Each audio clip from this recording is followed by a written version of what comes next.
예수 우리 왕이여 이곳에 오소서. 자로 주여 임하사 찬양을 받아주소서. 주님을 찬양하오니 주님을 경배하오니 왕이신 주여 오셔서 자전하사 다스리소서. 우리는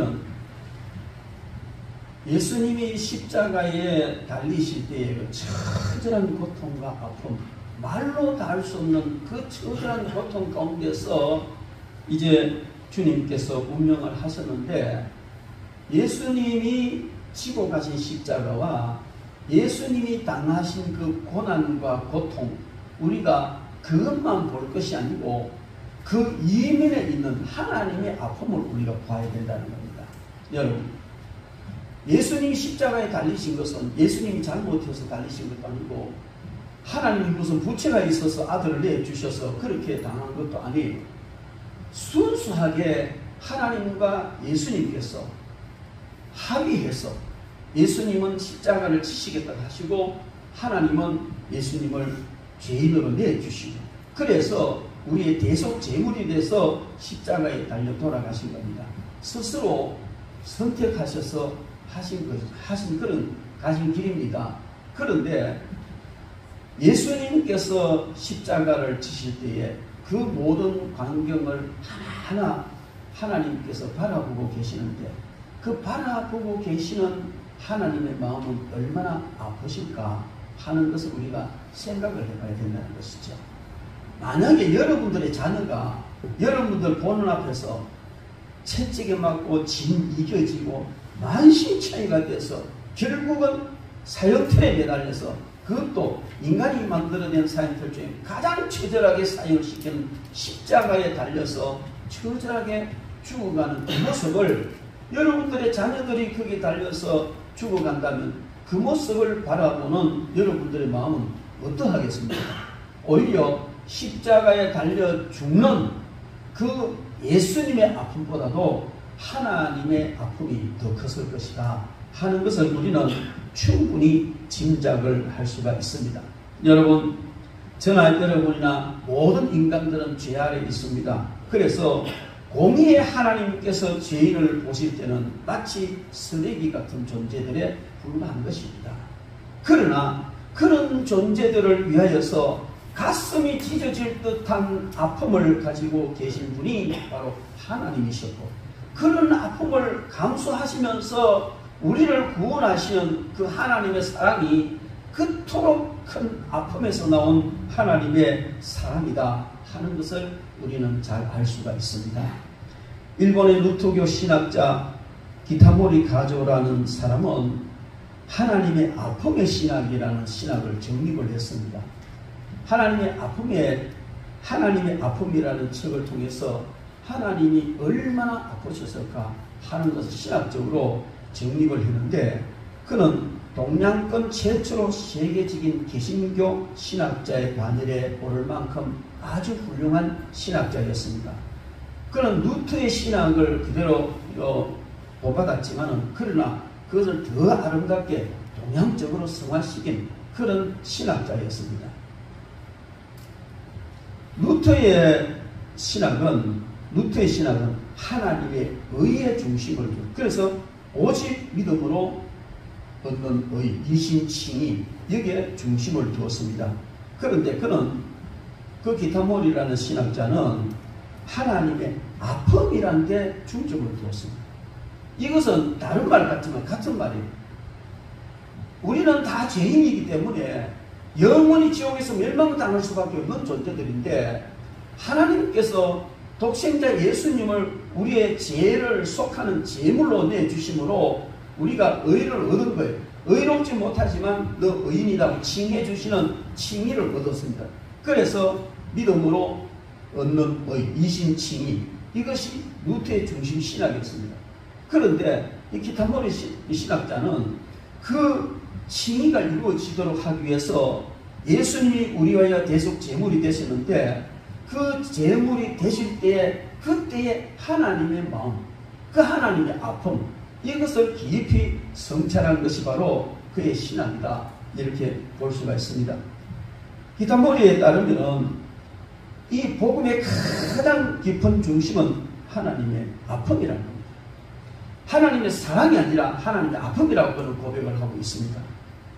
하나님의 아픔이야말로 복음의 가장 진수고 가장 중심이다, 본질이다, 그렇게 그는 말하고 있습니다. 그런 에레미야 31장 20절에서 그 뜻을 발견하는데, 에레미야 31장 20절에 보면 에브라임은 나의 사랑하는 아들, 기뻐하는 자식이 아니냐, 내가 그를 책망하여 말할 때마다 깊이 생각하노라. 그러므로 그를 위하여 내 창자가 들거러니 내가 반드시 그를 불쌍히 여기리라. 여호와의 말씀이니라. 이렇게 말하고 있습니다.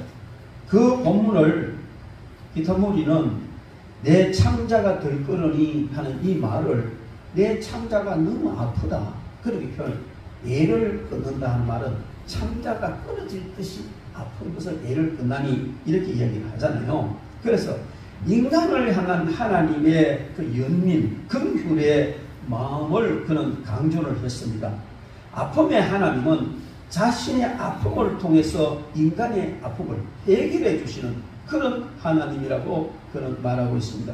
그리고 하나님의 아픔은 인간을 치유한다는 점에서 단순한 아픔이 아니라 그 아픔에 기초한 하나님의 한없는 사랑이라 하는 것을 말하고 있습니다. 여기서 중요한 것은 하나님이 치유하시는 그 인간의 아픔이 죄로 인한 하나님의 진노의 현실이라는 사실입니다. 하나님은 인간을 너무너무 사랑하십니다. 죄인에게 진노를 내리시는 하나님과 도저히 용납될 수 없는 그런 진노의 대상인 인간, 그 인간을 감싸 안고 사랑하시는 하나님, 여기서 일어나는 모순과 갈등, 이런 것이 바로 하나님의 아픔이고 복음의 본질이다. 이것을 루터는 말하기를 하나님의 아픔과 함께 우리가 아프지만은 하나님을 섬겨야 될 수 있는 그런 근거를 우리가 찾게 되는 겁니다. 하나님의 아픔을 섬긴다는 것은 하나님께서 그 스스로 아픔을 통해서 우리를 사랑하셨으니 우리도 현실 속에서 그 하나님의 아픔을 이해를 하고 경험하고 체득하면서 하나님을 섬겨가야 한다는 것을 말해주고 있습니다. 이는 중재하는 행위로서 아픔, 하나님의 아픔을 본받아서 하나님과 단절되어 버린, 하나님을 알지 못하는 그런 사람들의 아픔을 우리가 감싸 안고 우리도 역시 그 아픔을 짊어지고 하나님의 아픔을 함께 느끼며 살아가야 된다는 것입니다. 그러므로 우리 성도들은, 또 교회는 현실 속에서 이웃의 아픔을 짊어짐으로써 공동체 아픔, 이 공동체, 믿는 사람의 공동체를 향한, 하나님의 자녀들을 향한 이 하나님의 아픔을 그들에게 전달해서 그들이 감동받고 돌아오도록 하는 이런 삶을 우리가 살아야 된다고 그는 말을 하고 있습니다. 사람들은 이웃의 아픔에 대해서 관심 가지기를 원치 않습니다. 그러나 하나님을 믿는 사람들은 이웃의 아픔에 대해서 깊이 함께 아픔을 느끼는 삶을 살아야 한다. 그렇게 그는 고백을 합니다. 여러분, 우리는 오늘 하나님께서 하늘이여 들으라, 땅이여 귀를 기울이라, 여호와께서 말씀하시기를 내가 자식을 양육하였거늘 그들이 나를 거역하였도다. 소는 그 임자를 알고 나귀는 그 주인의 부유를 알건만은 이스라엘은 알지 못하고 나의 백성은 깨닫지 못하였다. 이 말씀 속에서 우리가 느낄 수 있는 것은 그때 당시 사람들이 얼마나 하나님을 무시하고 하나님을 더 많이 했고, 또 하나님께서 아파하시는 그 대상들, 수많은 그런 사람들에 대해서 얼마나 무관심했는가 하는 것을 잘 말해주고 있습니다. 그러므로 우리는 오늘 이 말씀 앞에서 나는 어떠한가? 내 주위에서 아파하는 그 사람을 정말 하나님의 아픔처럼 나도 같이 아픔을 가지면서 그들을 대했는가? 그들을 보살폈는가? 하는 것을 진지하게 한번 생각해 봐야 될 줄 믿습니다. 아니면 같이 아파하는 그는 나에게 조금만 손해를 끼치고 조금만 내 비만 거슬려도 공격해버리는 이런 사나운 시대가 바로 이 시대 아닌가 그렇게 생각합니다. 어쩌면 교회에서도 너무 사랑이 메말라버리고 하나님의 아픔 같은 거는 아예 관심도 없고 그래서 나에게 조그만 손해가 되면 그냥 공격하고 비난하고 그렇게 해버리지는 않았는지 살펴봐야 될 줄 믿습니다. 우리는 하나님의 아픔인 구원의 아픔을 통해서 하나님과 세상의 단절을 다시 이어주는 그런 치유자로서 봉사를 해야 될 줄 믿습니다. 하지만 우리의 봉사와 섬김은 지속적이지도 못하고 완전하지도 못합니다. 각오하고 그래 맞아 목사님 설교를 들어보니까 정말 하나님이 날 위하여 그렇게 아픔을 감당하셨으니까 나도 하나님과 관계가 닿는데 그 사람들 위해서 아파하면서 그들을 품고 그들을 하나님이 이끌어야 되지 하고 생각을 했다가도 작심삼일이라 금방 또 잊어버립니다. 그리고 지속하지 못한다는 겁니다. 한편으로는 이스라엘 백성들이 이렇게 하나님을 거역하고 사는 것을 하나님 바라보실 때 너무 아파하시니까 하나님께서 나의 잘못된 삶, 나의 제약된 삶을 바라보시면서도 이렇게 아파하시겠구나 이걸 깨닫고 그러면 이제 하나님께 아픔을 드리지 말아야겠구나 이렇게 각오를 했는데 그것도 금방이라는 겁니다. 지속적이지 못하다는 것이죠. 왜냐하면 우리는 끝없이 죄 아래 얽매여서 죄의 영향을 받고 살아가는 사람이기 때문에 결심을 하고 각오를 해도 역시 또 그렇게 돌아가 버린다는 겁니다. 이건 여러분들의 이야기가 아니고 제 이야기입니다. 성경을 읽고 말씀을 보고 기도하면서 하나님 잘못했습니다. 하나님은 나 같은 패역한 인간을 위해서 그렇게 처절한 아픔을 주님이 우리 하나님이 겪었었는데 나는 도대체 이게 뭔지 모르겠습니다. 왜 성도들의 아픔을 그렇게 나 느끼지 못하는지, 왜 믿지 않는 사람들, 지옥으로 끌려가는 그런 사람들의 그 아픔을 느끼지 못하는지, 어떤 때는 불감증이 있는 것 같아서 하나님 이제 정말 함께 아픔을 나누고 그들 위해서 기도하고 살겠습니다 각오해놓고도 또 결심을 했는데도 또 하는 일들이 너무 밑갈 싫으면 또 미운 마음이 생깁니다. 제가 밑갈 싫었다면 내한테 뭐 안 해주고 잘못했을 거 아닙니까? 하나님을 거역합니다. 예배를 무시하고 주의를 무시하고 하나님을 무시하는 이런 것을 볼 때에 마음이 막 불타는, 어떻게 저럴 수가 있는가 그런 마음이 생긴다. 그런데 그럴 때도 역시 하나님이 아파하시는 그 마음으로 그들을 긍휼히 여기면서 기도해야 되는데 오히려 조금 미운 마음이 생기면 저러면 안 되는데 하나님 저거 좀 깨닫게 해주시면 좋겠는데 그러면 안 되잖아요. 그죠? 하나님이 깨닫게 해주시면 일린다니까요. 여러분, 우리는 하나님의 아픈 마음을 가지고 살아가려고 애를 써도 죄 아래에 있는 우리의 상황이, 죄성으로 가득한 우리의 모습이 지속적으로 할 수가 없더라는 것이죠. 그래서 우리는 끝없이 회개하고 끝없이 하나님의 아픔을 생각하고 그 아픔 깊은 곳에 숨겨져 있는 하나님의 그 큰 사랑을 우리가 다시 생각하고 그래서 다시 각오하고 하나님의 아픔으로 하나님의 사랑으로 다시 돌아가는 그런 저와 여러분들의 삶이 되어야 될 줄로 믿습니다. 하나님의 사랑에는 세 가지 큰 질서가 있습니다. 성경에 보면 세 가지 질서가 있는데 첫째는 무조건적인 사랑입니다. 그리고 그 사랑으로 인한 하나님의 아픔이 있습니다. 그런데 그 아픔의 기초에서 하나님 사랑이 다시 성화되어지는 이런 모습을 성경을 통해서 볼 수가 있습니다. 그것은 인간을 처음 지으신 에덴에서 하나님이 인간을 얼마나 사랑하셨는지 우리는 너무나 잘 알 수 있습니다.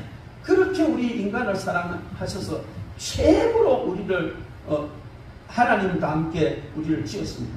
그런데 인간이 죄를 짓고 타락해버렸습니다. 이게 하나님의 아픔이 거기서부터 시작되는 겁니다.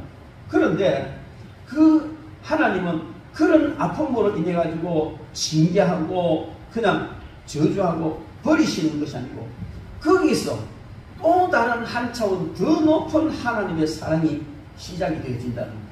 처음에 사랑하시던 그 사랑보다도 더 큰 사랑이 시작되어지는데 그것이 뭐냐면 독생자까지 내어주시면서 죽이시면서까지 우리를 사랑해 주시는 그 하나님의 사랑인 줄 믿습니다. 그 사랑이 바로 십자가에서 완성되어진다는 것을 우리는 알 수가 있습니다. 하나님은 이 거부할 수 없는 사랑으로 인간을 감싸 안으시고 거부할 수 없는 사랑 앞에서 인간은 감격합니다. 그리고 순종하는 사람이 됩니다. 이것이야말로 인간의 불순종에 대한 하나님의 아픔의 승리라 이렇게 볼 수가 있습니다. 쓰라린 아픔은 다른 사람을 살리기 위해서 자기 자신 또는 자기가 가장 사랑하는 이를 괴롭히거나 죽음에까지 내모는 거기서 참 사랑이 드러난다 그렇게 볼 수가 있습니다. 하나님의 아픔은 단순한 아픔이 아니라 아픔에 기초한 사랑이며 우리의 아픔을 완전히 해결해 주시기 위한 그 아픔이 하나님의 아픔입니다. 오직 하나님의 그 아픔만이 우리를 최종적으로 구원할 수가 있는 것입니다. 그래서 우리는 오직 은총, 오직 주님의 긍휼 그것으로 살아가게 되는 것입니다. 그래서 하나님의 아픔은 우리의 삶의 시작이고 하나님의 아픔은 우리의 삶의 과정이고 하나님의 아픔이 우리의 삶의 결론입니다. 그래서 우리가 구원받는 것도 복 누리고 사는 것도 천국에 가는 것도 모든 것이 죄인을 바라보시면서 버리지 못하고 말할 수 없는 희생까지 치르면서 구원하시는 하나님의 사랑, 그 사랑을 이루시기 위하여서 정말 그 누구도 감당할 수 없는 아픔을 품고 아픔을 이겨내시는 그 하나님의 아픔이 바로 우리의 삶의 시작이고 우리의 삶의 과정이고 우리의 삶의 결론인 줄로 믿습니다. 하나님이 아프다 이 말은 논리적으로 맞지 않습니다. 하나님은 신이시기 때문에 신은 아프지 않습니다. 신이 아프다면 그 참 신이라고 볼 수가 없겠죠. 그렇지만은 절대로 아플 수 없는 그 신이신 하나님이 정말 아파했다는 겁니다. 그건 바로 저와 여러분들 때문에. 그러므로 우리는 어떤 특별한 일이 우리에게 주어졌을 때, 미워해야 될 사람이 우리 앞에 나타났을 때, 어떤 사람이 나에게 손해를 끼쳤을 때, 아니면 내가 회의를 느낀다든지, 교회도 가기 싫다든지, 이런 생각이 들 때에 우리는 하나님이 그렇게 아파하셨다는 걸 생각해야 합니다. 그렇게 하나님께서 아프신 그 사랑이 오늘의 내가 있게 했고 나를 천국으로 이끄시고 세상에서 또 내가 복을 받으며 살게 하신다는 이 사실을 우리는 생각을 하면서 승리해야 될 줄로 믿습니다. 하나님의 아픔은 하나님의 아픔에 기초한 사랑입니다. 하나님의 아픔에 기초한 그 사랑은 바로 하나님의 진노의 대상을 사랑하시던 하나님의 마음에서 나오는 아픔인 것입니다. 즉 공의로 죄인을 죽여야 하는 동시에 사랑으로 죄인을 구원해야 되는 하나님의 마음에서부터 시작되는 것이라고 볼 수 있습니다. 예수님은 단순히 구원의 수단이 아니라 하나님이 아픔이라는 개념 속에서 하나님의 진노를 극복해가는 하나님의 사랑이다 이렇게 볼 수가 있습니다. 하나님의 사랑은 다시 하나님의 아픔으로 이어지고 그 하나님의 아픔이 하나님의 본질이고 하나님의 아픔이 십자가의 은으로 해석이 되어진다 이렇게 그는 말하고 있습니다. 디타모리는 아픔으로 하나님을 섬기는 것을 우리의 아픔이 승화되는 것이며 그 아픔으로 하나님을 섬길 때 올바르고 의로운 것이 된다. 즉 인간의 아픔으로 하나님의 아픔을 섬기는 것은 하나님께서 자신의 아들을 내어주심으로 사람을 섬겼듯이 사람도 자신의 가장 중요한 것으로 하나님을 섬겨야 한다. 이렇게 설파하고 있습니다. 그가 말한 아픔의 신학은 자신을 배반한 죄인들을 사랑한 것에 기초하듯이 아픔의 율 역시 우리가 상대가 우리를 배반해도 우리에게 해를 입혀도 아픔을 품더라도 한없는 아픔을 느끼더라도 우리는 그들을 사랑해야 된다는 겁니다. 여러분, 이 기타모리의 아픔의 신학을 제가 오늘 간단하게 이렇게 굉장히 방대한 내용입니다만 간단하게 설명했는데 제대로 설명이 되는지는 모르겠습니다만 우리는 우리에게 많은 해를 끼치고 우리에게 아픔을 주는 그런 사람들 앞에서 우리를 향한 하나님의 아픔, 그것을 생각해야 된다는 거예요. 그러면은 미워할 사람이 없어질 것입니다. 우리가 믿음이 떨어지고 은혜가 떨어지면요, 별것 아닌 것인데 그냥 그것 가지고 시비 걸고 교회 간에 만약하고 그렇게 해요.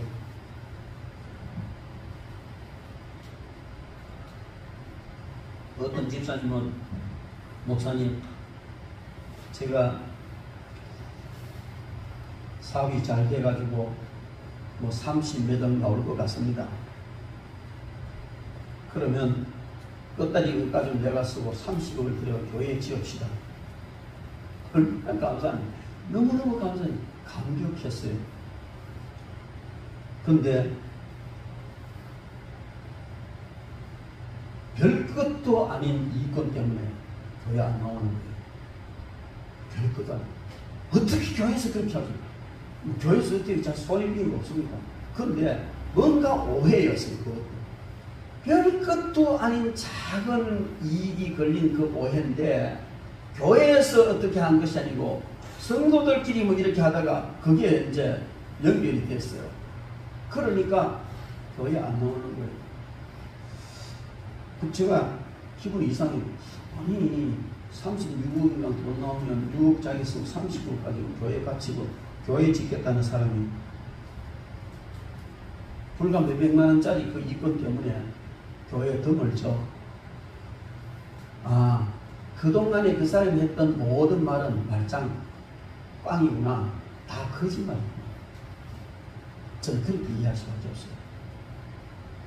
여러분, 목사에게 그런 말을 했다는 것은 하나님 듣는 데 상관이에요. 그 하나님을 고갈친 거예요.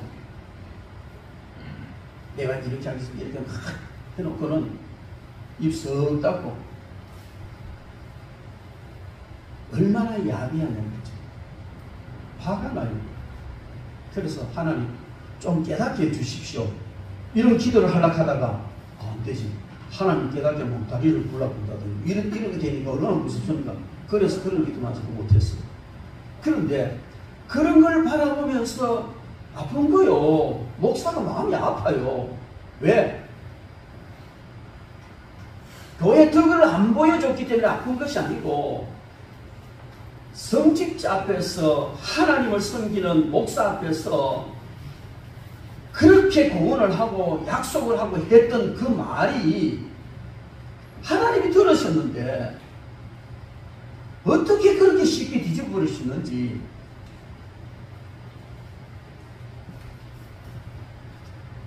이거는 그 사람뿐만 아니고요.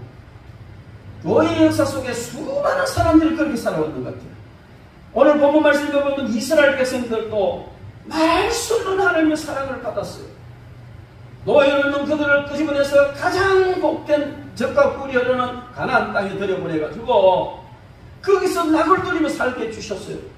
그런데 그들은 하나님이 이렇게 자식을 양육하고 키우듯이 그런 사랑으로 모든 걸 다 베풀면서 해주셨는데도 오늘 본문 보십시오. 그렇게 했는데 하나님 다른 거 원하시는 거 아니잖아요. 기본이라고 해라는 거 아니에요. 그런데 그들은 하늘이여 들으라, 땅이여 귀를 기울이라. 이게 하나님이 하신 말씀이란 말이에요. 내가 자식을 양육하였는데 그들이 나를 거역했다. 소는 그 임자를 알고 나귀도 그 주인의 구유를 아는데 내 백성은 깨닫지 못합니다. 내가 얼마나 큰 사랑을 베풀고 이렇게 했는데 이것들 짐승만도 못하다. 하나님은 이렇게 지금 말씀하고 있는 거예요. 여러분,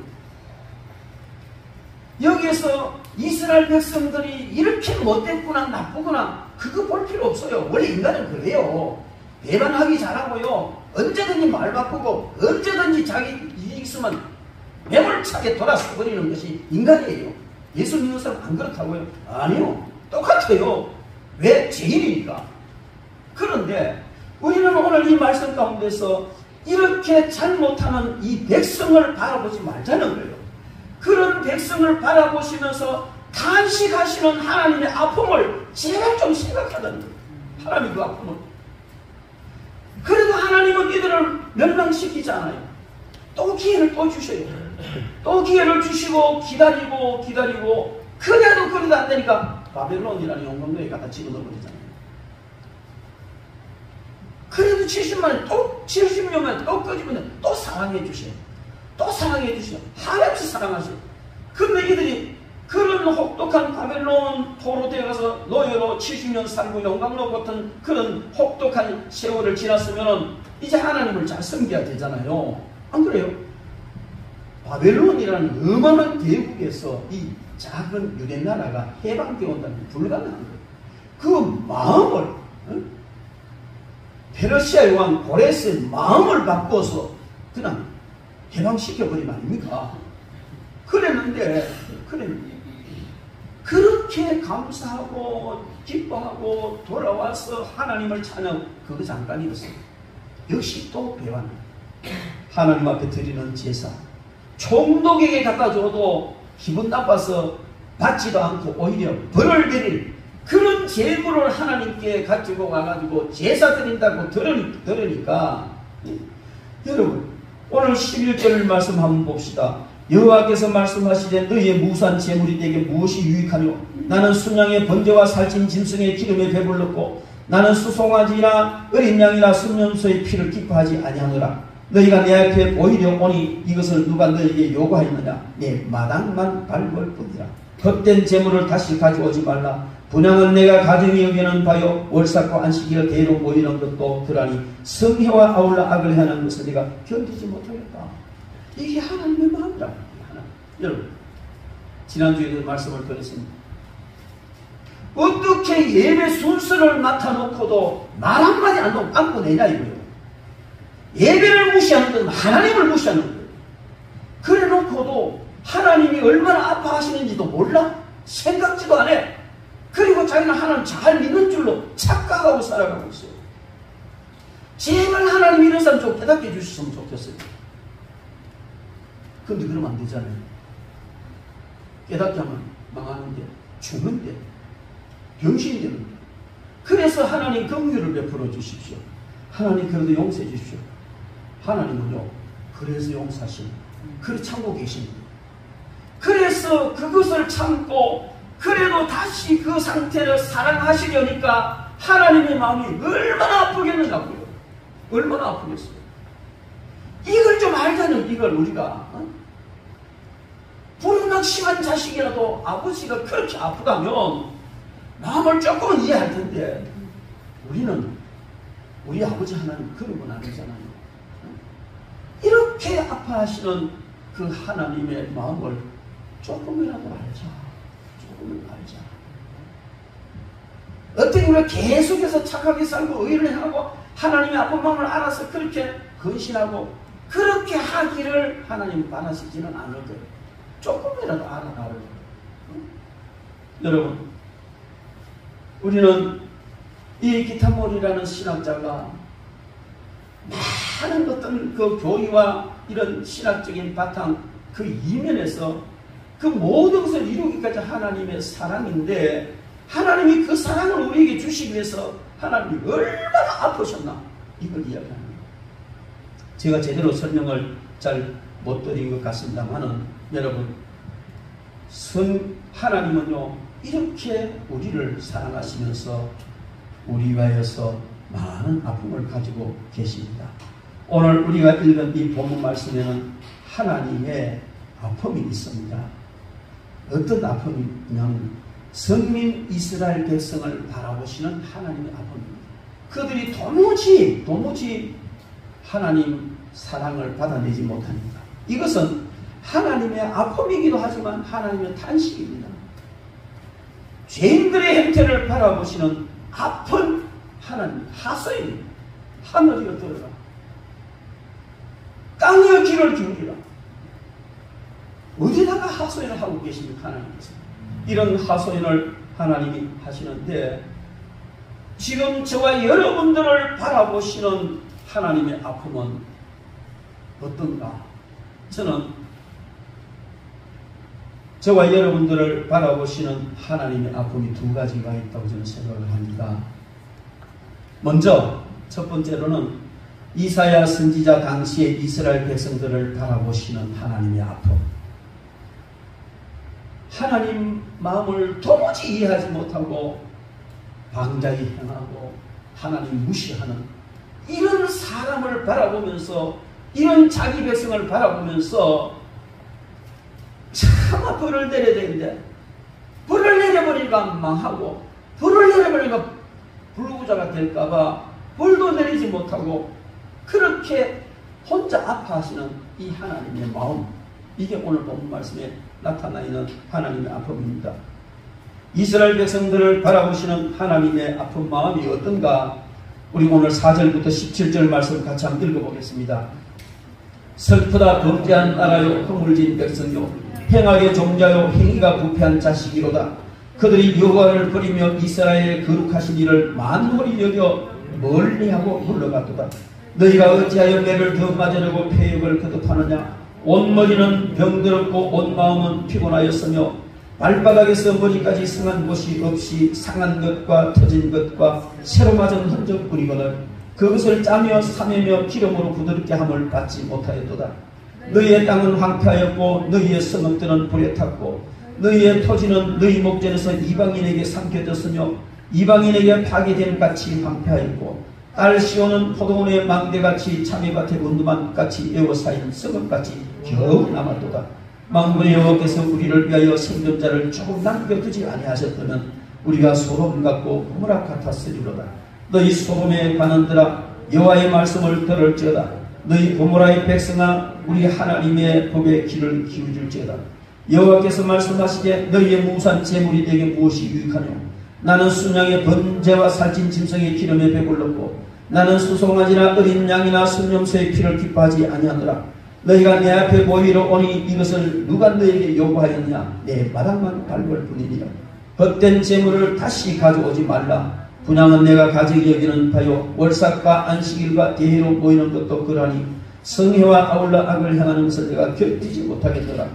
내 마음이 너희 월삭과 정한 절기를 싫어하나니 그것이 내게 무거운 짐이라 내가 지기에 곤비하였느니라. 너희가 손을 펼 때 내가 눈을 너희에게서 가리고 너희가 많이 기도할지라도 내가 듣지 아니하리니 이는 너희의 손에 피가 가득하니라. 너희는 스스로 씻으며 스스로 깨끗하게 하며 내 목전에서 너희 악한 행실을 버리며 악행을 거치고 선행을 배우며 정의를 구하며 학대받는 자를 도와주며 고아를 위하여 신앙하며 과부를 위하여 변화라 하셨느니라. 여호와께서 말씀하시되 오라 우리가 서로 변론하자. 너희 죄가 주홍 같을지라도 눈과 같이 이어질 것이요 진홍같이 붉을지라도 양털같이 희게 되리라. 너희가 절기에 순종하면 땅의 아름다운 소산을 먹을 것이요 너희가 거절하여 배반하면 칼에 삼켜지리라. 여호와의 일의 말씀이니라.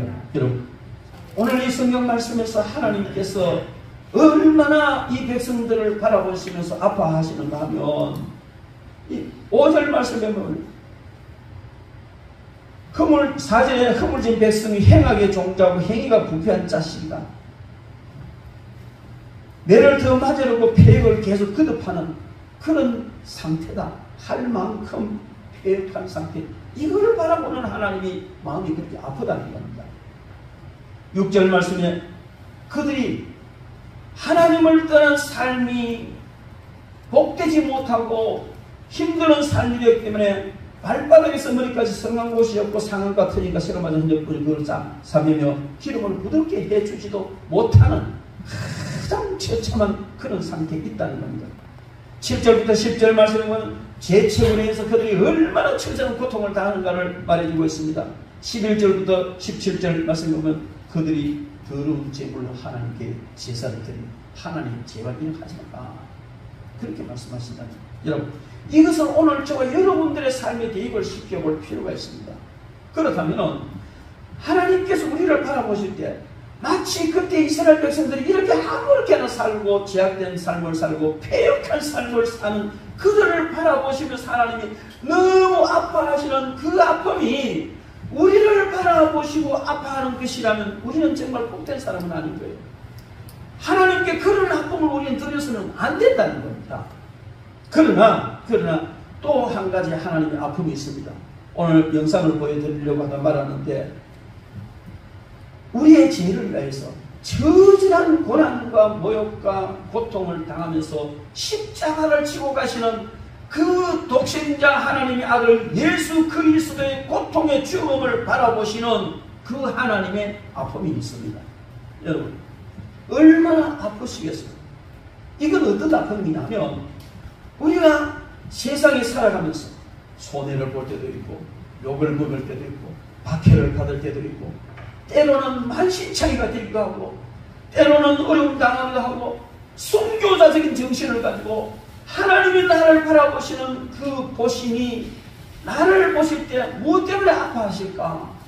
패역함 때문에 죄 때문에 아파하실까? 아니야.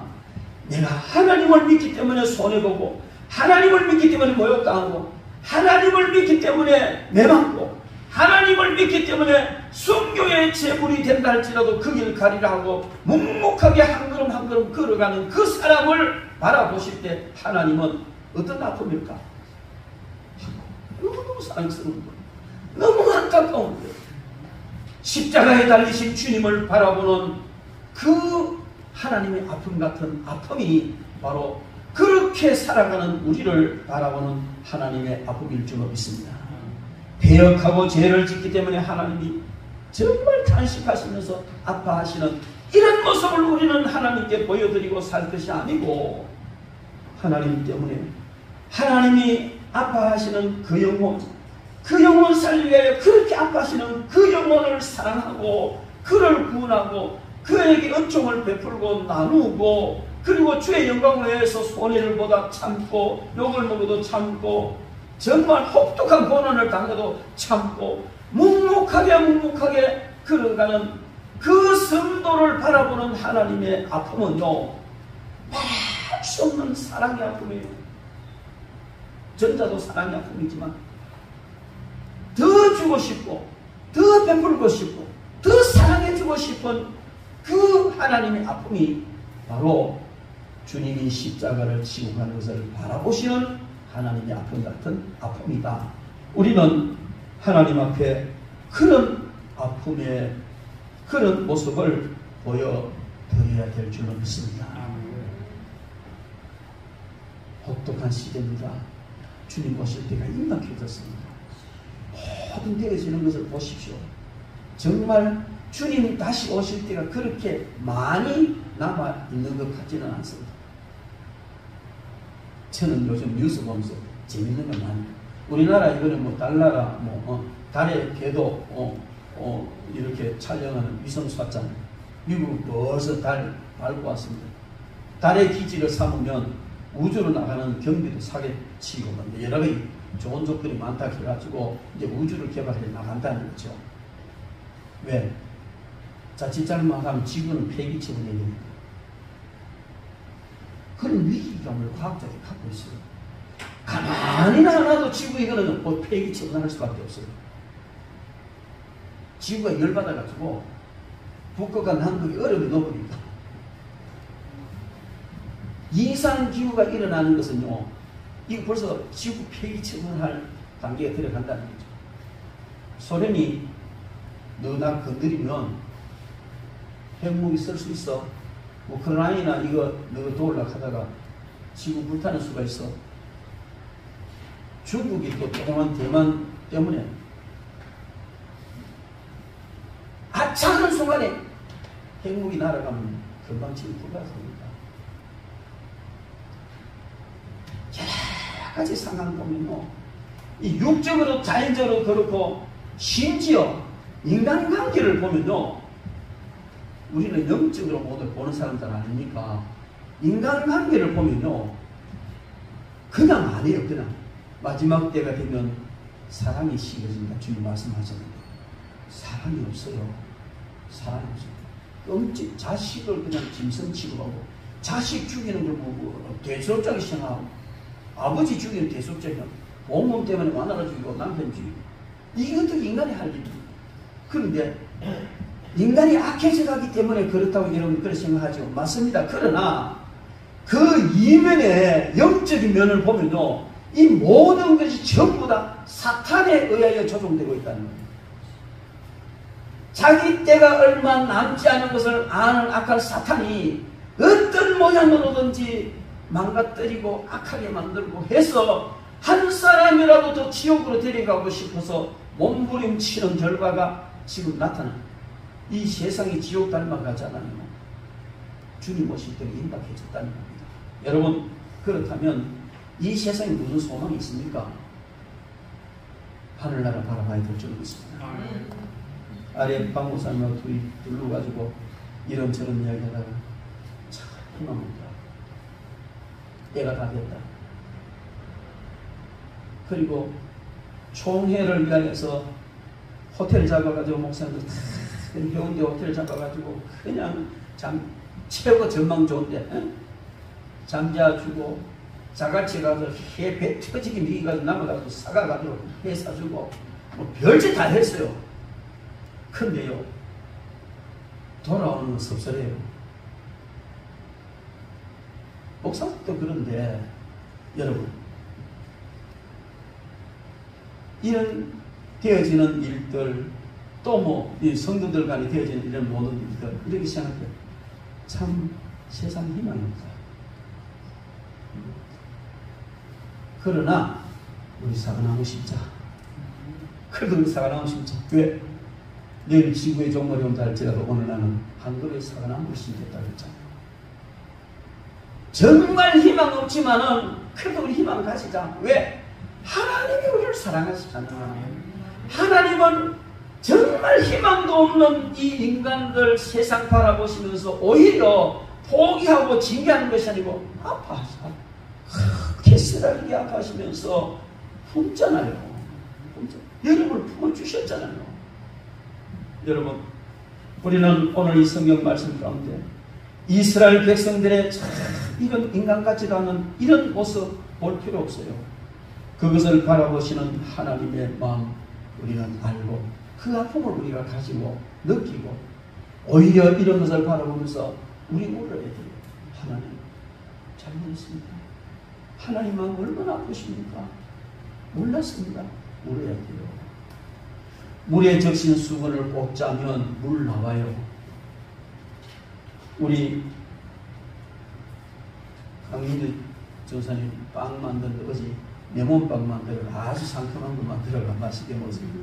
레몬을 꼭 짜면요, 레몬즙이 나와요. 성경을 꼭 짜면 예수 그리스도의 피가 나옵니다. 구약 성경을 꼭 짜면 예수 그리스도의 피인데 짐승의 피를 대신한 예수 그리스도의 피가 나와요. 그 피는 하나님의 아픔이에요. 성경을 짜면 나오는 예수 그리스도의 피는 하나님의 아픔이고 예수님의 생명이고 하나님의 사랑입니다. 여러분, 우리는 하나님께 어떤 아픔을 드릴까? 오늘 본문 말씀에 나오는 이스라엘 백성처럼 정말 아프게 하는 아픔이 아니라 인류를 구원하기 위하여 십자가 지시는 말할 수 없는 큰 사랑을 행해 가시는 예수님을 바라보는 그 하나님의 아픔, 견딜 수 없고 감당할 수 없는 아픔이지만은 그래도 그 아픔이 사랑이기 때문에 하나님은 견뎌내시는 그런 것을 보면서 우리도 하나님 앞에 순교적인 삶을 살면서 그런 아픔 들어야 될 줄 있습니다. 죽으면 어떻습니까?